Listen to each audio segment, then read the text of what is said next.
We're talking with Brad Gates at Wild Boar Farms. That's BOAR, Wild Boar Farms. Excellent tomato varieties that he's hybridized over the years.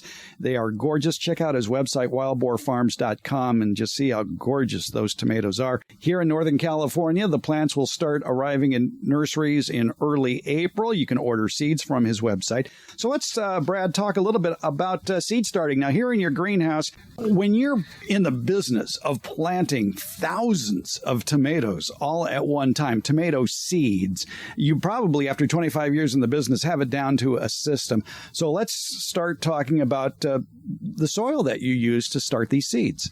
These are small little plugs. So I use a really fine mix that's basically a compost, perlite, peat mix. It's an extra fine texture because the amount of the cell that I'm using is about the size of the tip of your finger. So it's just a small little pinch of dirt. So it needs to be a really fine texture. This is a really medium to low nutrients. I don't want super aggressive growth in the early stages. It can cause lankiness and problems. And so you don't fertilize. I mean, the seed has all the energy it needs to produce the cotyledons, the first leaves. But after that, how long would you leave them in these cells? And by the way, there's over 200 cells per tray. So we're really talking about less than a thumb's worth of soil in each of these. So I imagine that by the time the true leaves start, that it's time to transplant. Yeah, so the true leaves will be, say 2 weeks away, and then about 2 weeks after that, 4 weeks total, they'll be into the first or second set of true leaves. And from there, we transplant. So if everything goes right, I'll be able to get enough nutrients to grow the little 2 or 3 inch tall sprout just from this pinch of soil. If it's really hot in here and I'm watering a lot, sometimes that can lower the nutrients. So what I'll do is I call it spoon feeding them a little bit of nutrients. I will take a organic liquid fertilizer and mix it at about 10% ratio, and then fertilize them with that with just a really weak solution of a water-soluble organic fertilizer. And at what stage of their growth would you start that fertilization? I'm hoping these have enough nutrients to carry them in, but what I'll do is I'll read the plant, and if I've been watering a lot, I'll keep an eye on it, and as soon as they kind of bronze a little bit and turn a light pale yellow, I'll know that pretty much all the, at least the nitrogen and probably the other nutrients is used up. So they're going to go into a stall. They'll kind of go into a tomato seedling coma, I call it. And so I'll keep an eye on that, mainly the color. As soon as they start to turn a pale yellow, I know I need to spoon feed them just a little bit of nutrients. And that, again, is at the true leaf stage with the second set of true leaves? It'll usually be they'll usually have plenty of nutrients to at least the true set of leaves. So you're talking 3 weeks or so from now. Mm-hmm. Now, a lot of people are in the habit of, in order to get seeds to germinate, they'll use basically propagation mats or heating pads beneath their trays or their pots where they're starting tomato seeds. I don't see any propagation mats here. You have these on pallets, and they seem to be fine. Of course, it's also 72 degrees in here. Yeah, so if I had a small operation, I was just doing maybe a flat of seeds or something, I would maybe use a heat mat. So the heat mat will speed up your germination. Tomato seeds, I always recommend as soon as your tomato seeds come up, get it off the heat mat because it'll actually cause excess heat and cause lanky growth. So it would just be it's not really feasible for all the square footage I have to have heating mats in here. So I find that keeping it between 50, 55 at night and 75 or so during the day, I get really good germination with tomato seeds just doing that. What, about 8 to 14 days for germination? I would say that's a good guess. If you had bottom heat and everything's right, sometimes I've seen seeds pop up in 3 to 5 days, but it's usually 1 to 2 weeks. I like that tip of taking the propagation mat, turning it off, removing it after the plant has germinated so you don't cause any problems. I'm making a mental note of what I have to do when I get home now with my pepper seedlings. Well, peppers and eggplants like the extra warmth a little bit more, so you can go ahead and ride those out for a couple more weeks. Oh, good. Now, the peppers those seeds can take 3 weeks to germinate. Tomatoes are a lot quicker. And for people in a rush to start tomato seeds, count backwards from the time you would normally plant in the ground and back that off 8 weeks. And that's a good time to start your tomato seeds. And of course, you're doing it for a commercial market here. So you want to get them into the stores here in Northern California in the early April. So you'd be starting them. Now here it is early February. That seems about right. Yep. With tomato seeds, the best is about 2 months from seed to nice transplant. Under super ideal conditions, I've seen it 6 to 7 weeks. Some people will even go longer, like 10 weeks, and they'll transplant up into, say, 1 quart or even a 1 gallon. They're going for an extra big plant. With the numbers I have, I can't really play that game, but for home gardeners, they can do that. So you have 1 tomato plant per cell. The cells, again, are maybe 1 by 1 inch deep or thereabouts. Are you really adept at chopsticks? How do you get the plant and the soil out of there? I need to up my game and get a professional seed planter. But it's just patience and diligent fingers. Really? Okay, not even tweezers.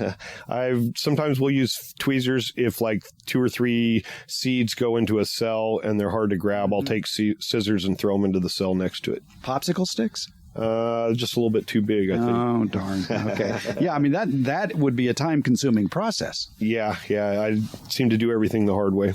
Okay. Well, for a lot of people who are starting seeds, they will either start them in small containers like this or toss 4 or 5 seeds into a 3-inch pot and then transplant each one to its own pot after the true leaves are out. And these will be going into, what'd you say, 3.5-inch pots? Yeah, 3.5-inch pots at 1 month. All right, so that's a heck of a lot of soil. Is the soil mix different for those? It is a little bit of a heavier. This is a really light mix just because the plug cells are so small. So once they get transplanted into the bigger cups, it's a semi-similar, but just a little bit of a heavier soil. More compost? Is it a secret? I guess I haven't analyzed how much of each one. I just know it seems like a heavier, hardier, doesn't dry out quite as fast soil mix. This is a extra light mix.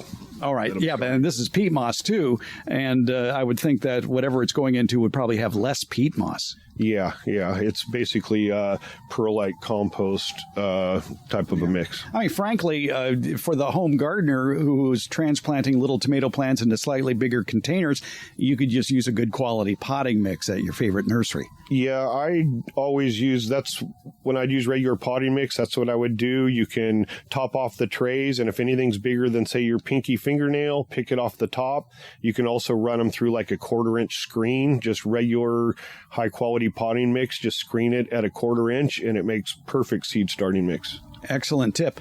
And of course, as the tomatoes grow in that 3.5-inch pot, they can get kind of lanky too. But if you give them full sun, like what you have here in this greenhouse, they will tend to be fairly upright. But do you find you have to prune them? No, if you give them plenty of light, and that's why I like the cool nighttime and the not too hot during the day in here, will make them a little bit stockier.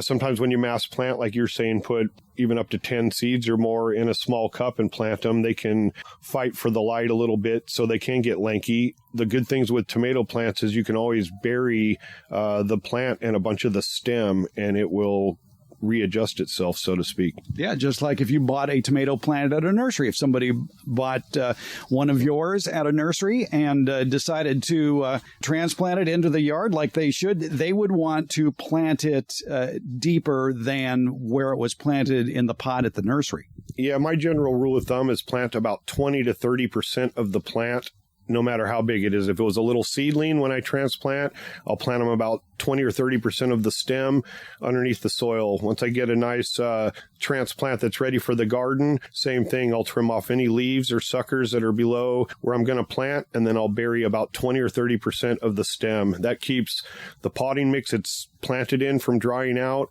That keeps, when the wind in the spring is blowing your plants around, it makes it a little further down in the soil so it can handle the wind, and it will also regenerate roots on the stem where it comes in contact with the moist soil. Now, you like to say about your tomato plants, they're the heirlooms of the future. What is the definition of an heirloom? Everybody has a different one. Yeah, the best, most common one that I can come up with is that they say it's a 50 years or older, seems to be the loose definition of an heirloom. That gives, because the definition of a heirloom is something that's been passed down from a generation to a generation. So somewhere along the line, somebody threw out the 50-year mark, and it seems to be the most popular. So some of my varieties are maybe working on 20 years old now, so just have a little bit of a wait.